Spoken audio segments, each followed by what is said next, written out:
Hey Internet, it's Gunter, MiniMishaps Games, and we are on day 24 of the World Building Challenge from Tabletop Dungeoneers.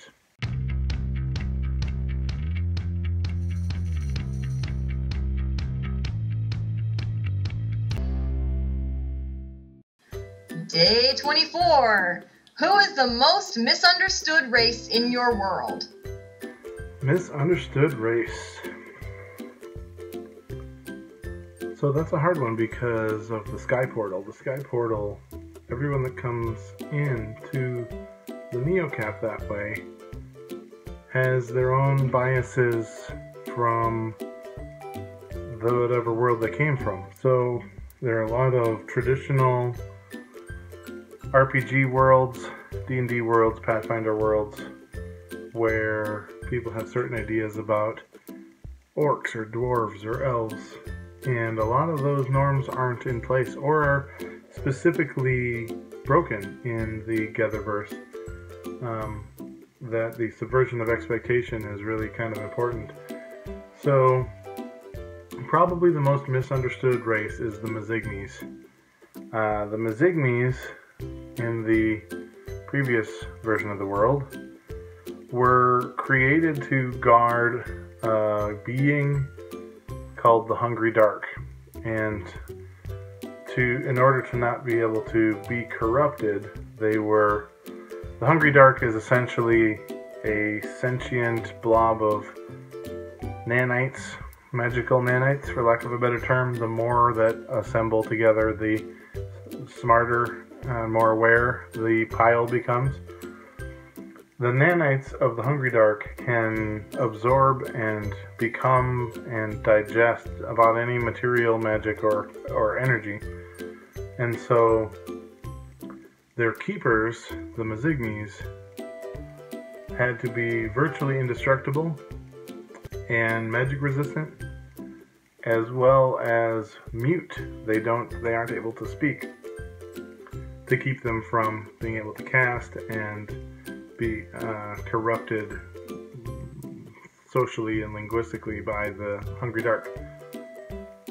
So when the Hungry Dark was defeated, the Mazignis were homeless and essentially milled around in the extraplanar prison of the Hungry Dark until the end of the last world. So the world was destroyed. The Mazignis were impervious to being destroyed. So they all just sort of plopped down on the new world once it was created, floating around in the ether, and then they had a place to land again. So the Mazignis settled into the jungle that is now named after them. And their inability to speak verbally, and the history with the Hungry Dark, and their size, which is small. They're very small.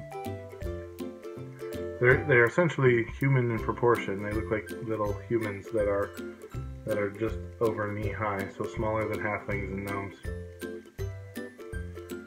That they get this bad rap of being unintelligent or evil, or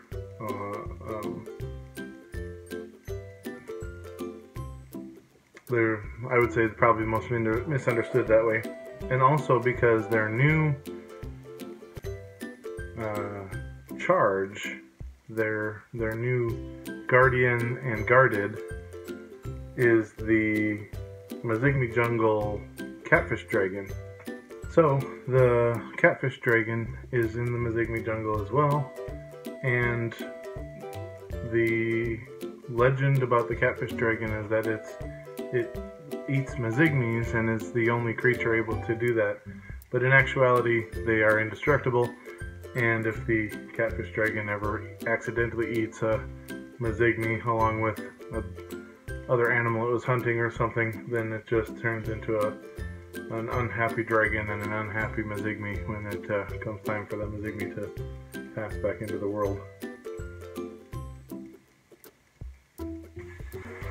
Thank you so much for watching my video, and If you like what you saw, go ahead and subscribe, and you can support us on Patreon or buy me a coffee, and we will see you for the next video. Thanks, Internet.